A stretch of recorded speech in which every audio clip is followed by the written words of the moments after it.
It all began with the Wall Street stock market crash in 1929 and kept on going to 1939. Yes, we're talking about the Great Depression, which led to a rapid collapse of financial markets, as well as widespread panic. Banks failed and millions of people lost their jobs and savings.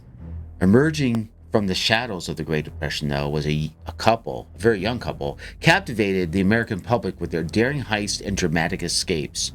To many, they were celebrated as a romantic couple fighting back and trying to survive the times of the day. Others just saw them as common, dangerous criminals. So would the actions of Bonnie and Clyde prove to be a path to freedom or a fast track to the grave?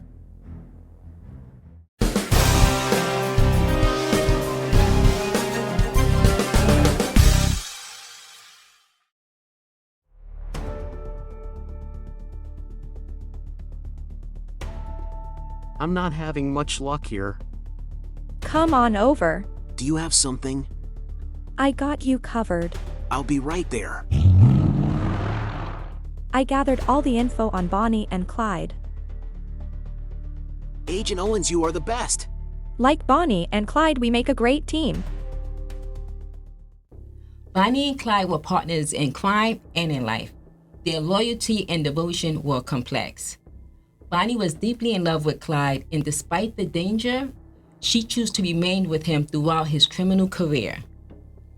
Our Crime Force AI investigation team is here to go through Bonnie and Clyde, rise to fame, and their quick downfalls.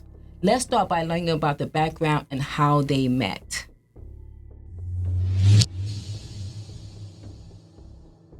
Thanks, Sharrock. Bonnie was born on October 1st, 1910, in Rowena, Texas. After her father died when she was 4, her family moved to West Dallas, where she grew up. She had a troubled marriage at a young age and worked as a waitress after separating from her husband. Clyde was born on March 24, 1909, in Ellis County, Texas, came from a poor farming family and had a history of petty crime from a young age. By the time he met Bonnie, he had already served time in prison for various offenses. Bonnie and Clyde first met on January 5, 1930. The encounter took place at the home of a mutual friend named Clarence Clay in West Dallas. At that time, Bonnie was just 19 years old and working as a waitress while Clyde was slightly older at 20 years old. This chance meeting marked the beginning of their tumultuous relationship. They quickly became infatuated with each other. Bonnie was drawn to Clyde's rebellious nature and criminal background, while Clyde found Bonnie's spirit and beauty captivating. Some admired their unwavering bond and saw it as a kind of romantic devotion in a world that often seemed broken and corrupt. Bonnie and Clyde's loyalty to each other was one of the most enduring aspects of their story, and it played a central role in how they were perceived both during their criminal careers and after their deaths. Their relationship was more than just a partnership in crime, it was a deep and passionate bond that many saw as a testament to their love and commitment to one another, even in the face of constant danger. For example, shortly after meeting, Clyde was arrested for auto theft and imprisoned. Bonnie remained loyal to him during this time and even smuggled a gun to him in prison to help him escape in March 1930.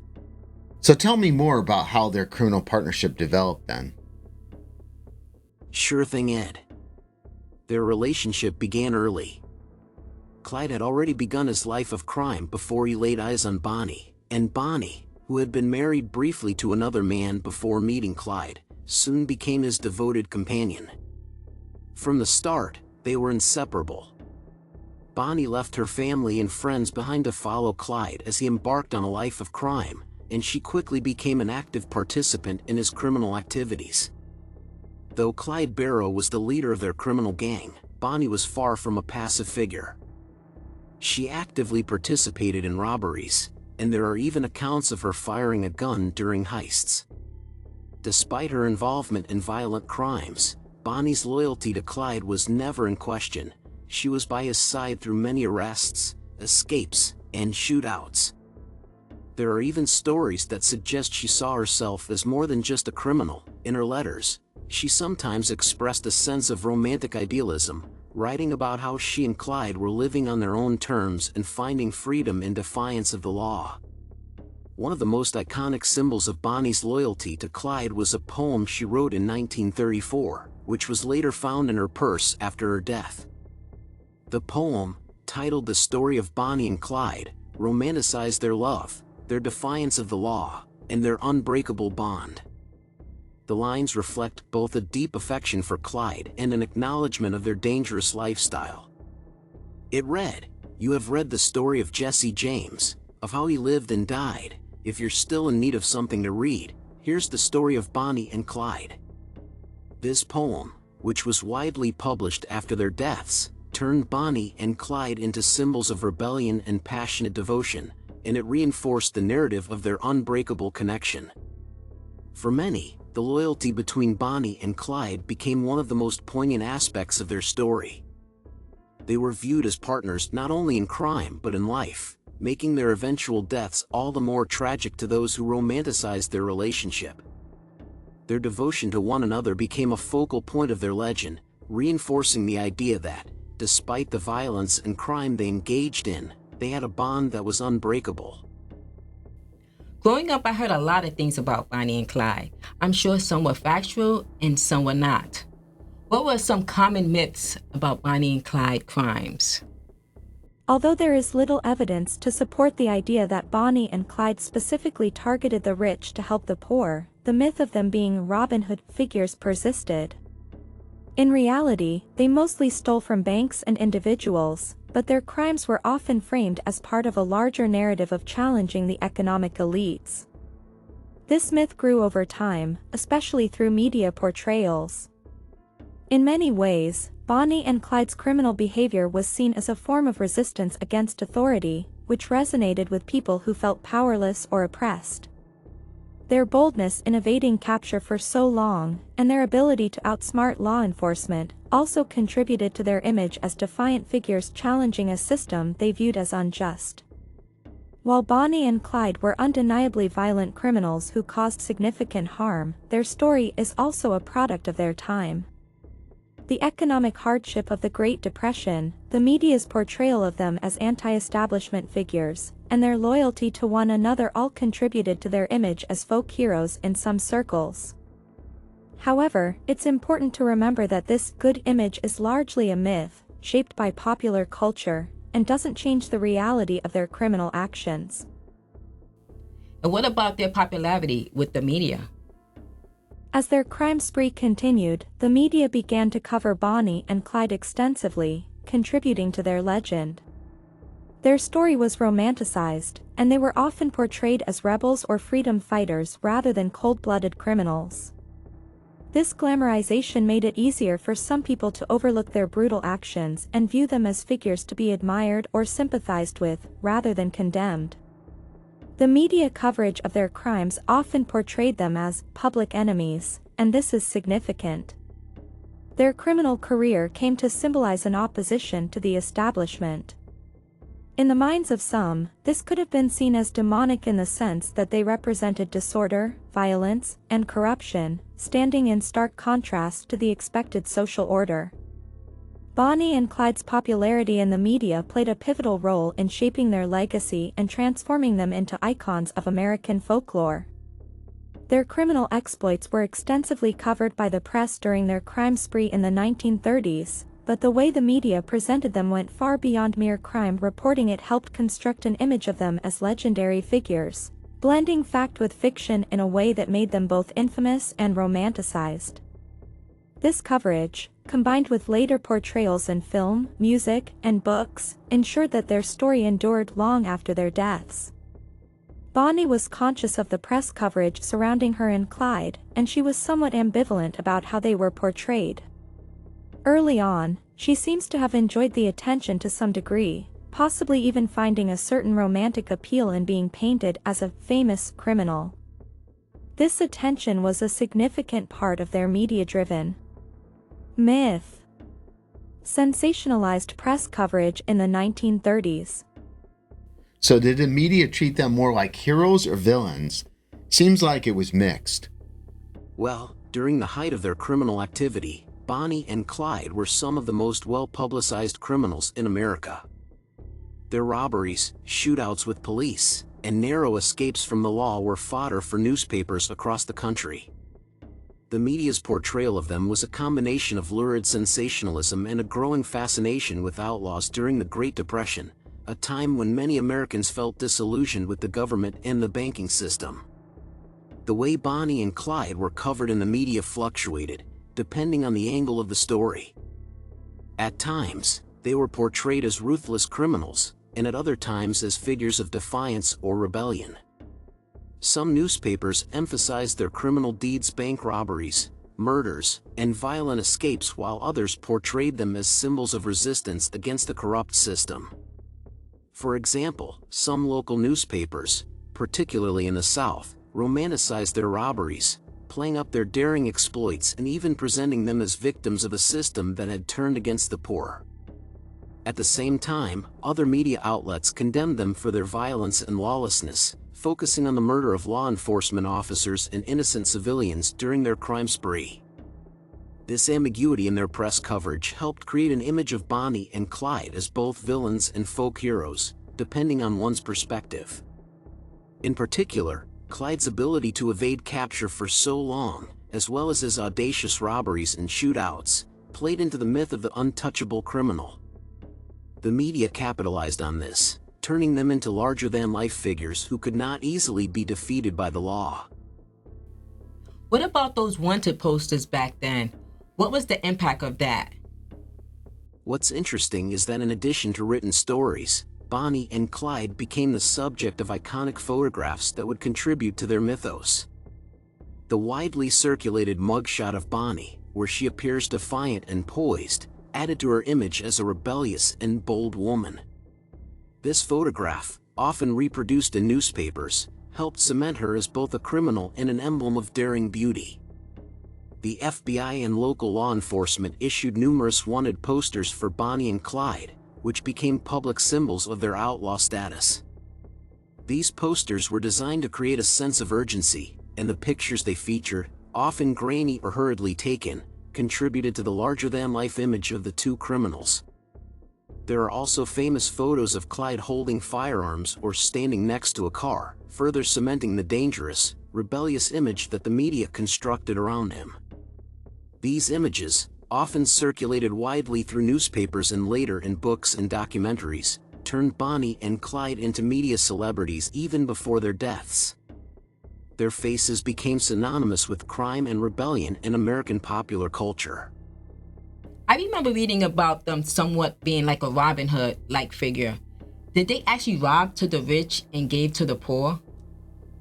Although there is little evidence that Bonnie and Clyde specifically targeted the rich to help the poor, the idea that they were Robin Hood figures has become a pervasive part of their legacy, largely due to the media's framing of their story.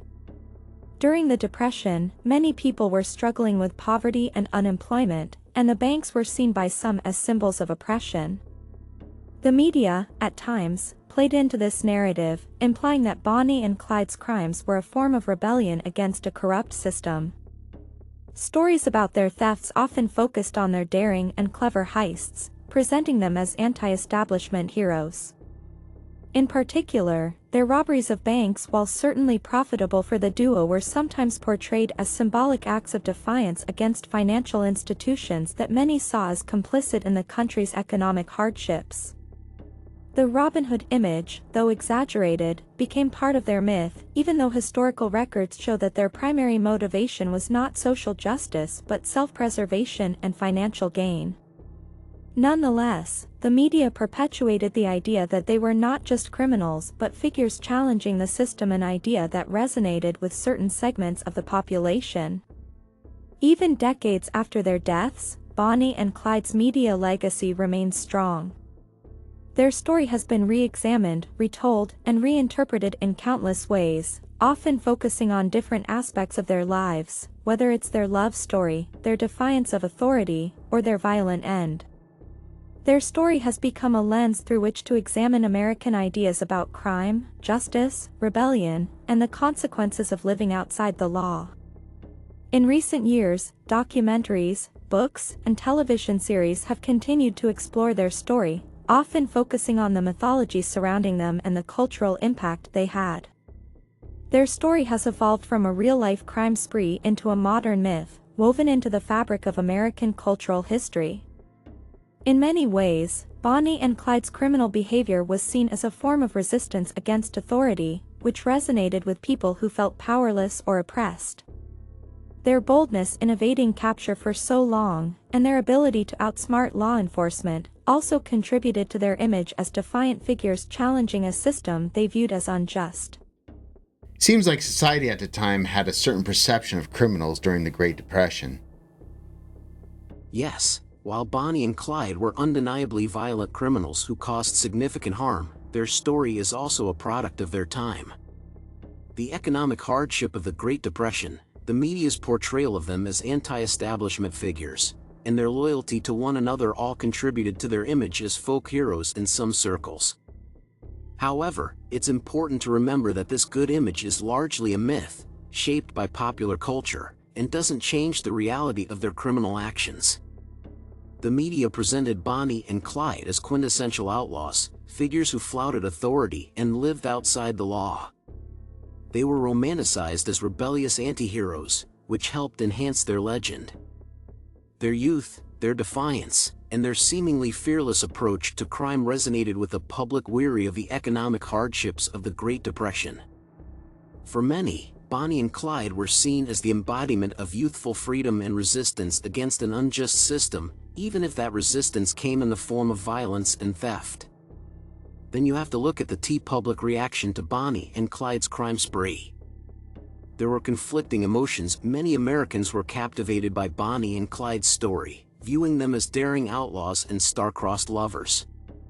This fascination was fueled by several factors.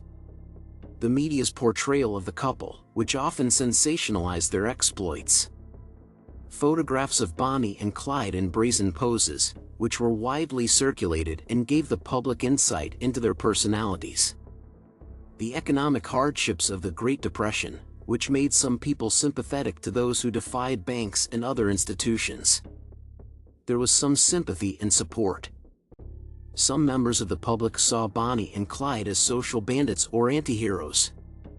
Their crimes were often viewed as acts of defiance against institutions that many felt had treated them unjustly during the economic crisis.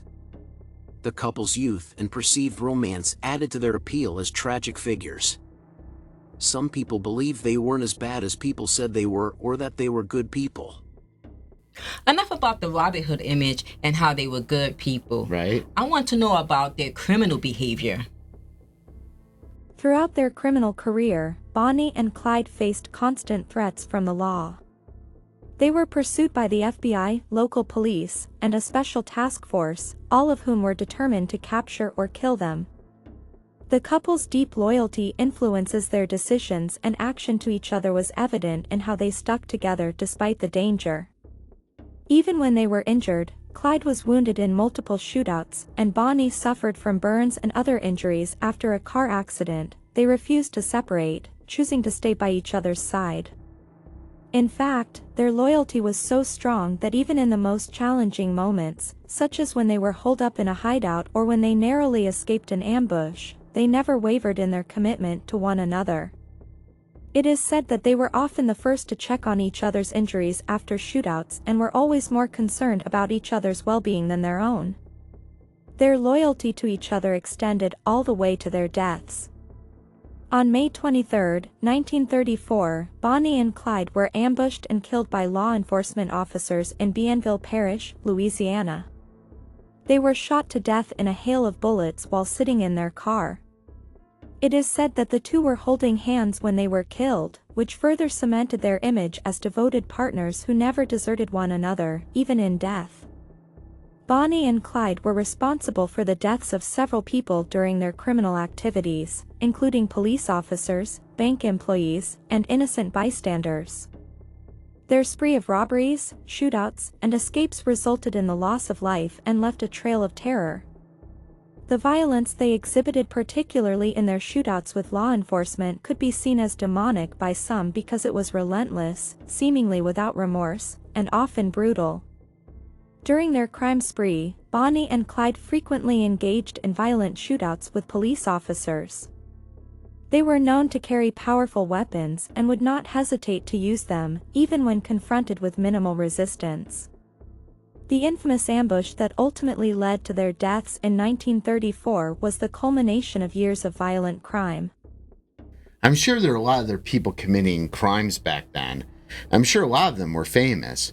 So why did they go after Bonnie and Clyde so hard? Good question.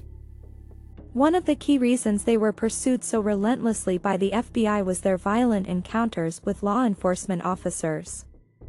Several police officers were killed during Bonnie and Clyde's robberies and escape attempts. This targeting of authority figures, including the brutal ambushes, may have contributed to their demonic image in the public eye. In terms of psychological behavior, some could argue that their willingness to kill without significant provocation or remorse fits into a darker, more malevolent category of behavior, often associated with sociopathy or psychopathy. Their actions were often characterized by recklessness and cruelty, showing little regard for human life or safety. They lived outside the law in a way that disregarded the rights of others. Despite being hunted by the law, Bonnie and Clyde seemed to show little fear of death or capture. They seemed almost to revel in the notoriety they received, as their crimes became more and more sensationalized by the media. This fearlessness might be interpreted as demonic in the sense of a disregard for personal safety or morality. They were responsible for the deaths of numerous individuals, and there are stories of them being ruthless in their robberies. Bonnie and Clyde did not hesitate to take extreme measures to escape, including shooting at anyone who might stand in their way. Their ability to kill without significant emotional consequences, or seemingly without remorse, could be viewed as evidence of a lack of empathy, traits often associated with extreme sociopathy. In some cultural or religious interpretations, people like Bonnie and Clyde, who engage in violent rebellion against societal norms, might be seen as agents of chaos or disruption, roles traditionally ascribed to demonic figures. Their criminal activities were a direct challenge to the rule of law and order. They did not simply rob banks, they defied societal norms and flaunted their crimes, positioning themselves as anti-heroes to many and villains to others. A metaphorical sense, Bonnie and Clyde's defiance of the law and their disregard for authority could be likened to the rebellious nature often attributed to demonic figures in folklore and religious traditions. Much like how Satan is often depicted as a rebellious figure who defies divine law, Bonnie and Clyde defied the law of man in a way that symbolized anarchy. In some ways, their infamy made them seem like untouchable outlaws, people who could not be caught, people who were more than just criminals, but cursed or blessed with extraordinary luck. This mythology, combined with their violent actions, could give them an aura of being demonic figures, in the sense of existing outside the bounds of normal human experience or morality. But there were still many people who viewed Bonnie and Clyde as dangerous criminals, right? Absolutely. Their murders of law enforcement officers and civilians were widely reported. Their indiscriminate violence, such as firing at civilians and nearly hitting a school bus, horrified many. They were involved in numerous bank robberies, gas station holdups, and other crimes. Oh yeah. In April 1934, Bonnie and Clyde kidnapped a man named Dillard Darby and a woman named Sophia Stone in rural Louisiana. Dillard Darby was a mortician in Ruston, Louisiana, and Clyde Barrow had taken a liking to his Ford the 5th car. When Dillard saw his car being stolen, he and Sophia pursued the car without knowing it was the notorious Barrow gang. They eventually caught up with the gang, and after a brief confrontation, Bonnie and Clyde decided to let them go. Interestingly, Bonnie even joked that she hoped Dillard would be the one to embalm them when they died. Clyde gave Dillard and Sophia $5 to help them get home, but he kept the car. They were also suspected of committing 13 murders.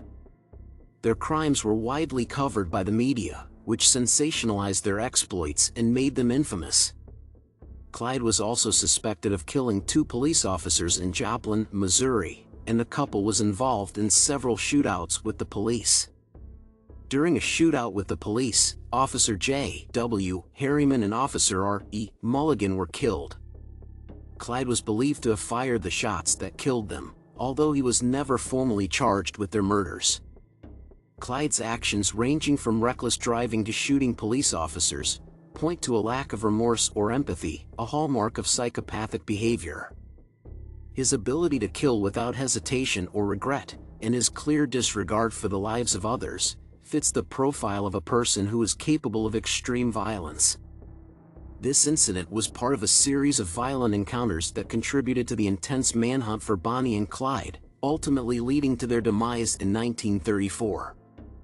The public's reaction to Bonnie and Clyde remains divided even decades after their deaths. Some continue to defend them, particularly Bonnie, claiming she was less involved in the violence than reported. Others, especially families of victims, feel that romanticizing the couple erases the experiences of those they harmed. The ambush that killed Bonnie and Clyde remains a subject of debate, with some questioning whether it was justified. Clyde's history of violent escape from prison, and his aggressive confrontations with law enforcement, reinforced the perception of him as a dangerous and unstoppable force, sometimes viewed as a product of evil or malevolence. Clyde was released on parole in February 1932, and it was after this that Bonnie became more involved in his criminal activities. It's interesting the fascination people have with Bonnie and Clyde and the lasting impact on popular culture. People love romance. Their story has been retold in numerous books, films, and other media, often further romanticizing their relationship. The loyalty between Bonnie and Clyde became central to the way they were mythologized in popular culture. In films, books, and songs, their relationship is often depicted as the defining feature of their story. This devotion made them appear, to some, as tragic figures, a couple who were bound together by love and a shared sense of rebellion, ultimately paying the ultimate price for their defiance. In the end, Bonnie and Clyde's loyalty to each other transcended their criminal deeds. It became one of the defining qualities of their story, offering a human element to the otherwise brutal narrative of their outlaw lives. Despite the violence they left in their wake, the image of Bonnie and Clyde as devoted lovers enduring the hardships of their dangerous world together has endured, solidifying their place in American folklore. Their story has also inspired numerous songs across various genres, from Georgie Fame's The Ballad of Bonnie and Clyde to hip-hop tracks by artists like Jay-Z, Beyoncé, and Eminem. The couple's ride-or-die mentality has become a recurring theme in music, particularly in hip-hop culture. The public reaction to Bonnie and Clyde's crime spree was mixed, with elements of fascination, sympathy, and condemnation. This complex response has contributed to their enduring place in American cultural mythology, despite the brutal reality of their crimes. The 1967 film Bonnie and Clyde significantly influenced public perception, emphasizing their youth and love story over their crimes. Their legend continues to draw tourists to locations associated with their crimes and death. The 1967 film Bonnie and Clyde, directed by Arthur Penn and starring Warren Beatty and Faye Dunaway, is perhaps the most famous and influential adaptation of their story. The film was groundbreaking in its portrayal of violence, its sympathetic depiction of the outlaws, and its anti-establishment themes. It was also one of the first films to portray criminals as complex, flawed characters rather than mere villains. In this version, Bonnie and Clyde were depicted as young, charismatic rebels who had fallen into a life of crime but were also deeply in love with each other. Their tragic end in the film is portrayed as inevitable and poignant, adding a layer of tragedy to their story. The film's success sparked a wave of interest in the Bonnie and Clyde myth, and it became a cultural touchstone, influencing later films about crime and outlaws. It is credited with helping to usher in a new era of American cinema, particularly in its portrayal of anti-heroes and its more graphic depictions of violence. In addition to film, Bonnie and Clyde's story was immortalized in music, most notably in the 1968 song Bonnie and Clyde by Serge Gainsbourg and Brigitte Bardot. This French pop song romanticized the couple's crime spree and further contributed to their image as glamorous outlaws. The song's catchy melody and evocative lyrics helped solidify Bonnie and Clyde's place in international pop culture. In America, the folk ballads and songs written about them, as well as their frequent appearances in books, television shows, and documentaries, kept their story alive for generations. The myth of their crime spree, love story, and eventual death continued to captivate audiences. Bonnie and Clyde's popularity only grew after their deaths, particularly through portrayals in film, music, and literature, which solidified their place in American cultural history. The one thing I'm thinking about is how their early life played a role in their adult criminal life. Yeah, I wonder if they both had like violent history or like a troubled childhood. Clyde Barrow, in particular, had a history of violent crime even before meeting Bonnie. As a young man, he was involved in petty thefts and later escalated to more serious crimes, including armed robbery and murder. His criminal behavior showed early signs of antisocial tendencies that might be viewed as demonic in certain interpretations, such as Clyde Barrow had a difficult childhood that likely contributed to his later behavior. Born on March 24, 1909, in Tellico, Texas, Clyde grew up in a poor farming family. When his family moved to Dallas in 1922, they were so destitute that they lived in tents. Clyde's father, Henry, struggled to provide for the family, and they often faced financial hardship. Clyde turned to petty crime as a teenager, and his first arrest came at age 17 for automobile theft. He spent time in and out of reform schools and juvenile detention centers, where he was exposed to more hardened criminals. This environment likely influenced his criminal behavior and his eventual partnership with Bonnie Parker. Clyde's early experiences of poverty, instability, and exposure to criminal activity all played a role in shaping his life choices and behavior. Great insight, Crime Force, and thanks again for your help on this.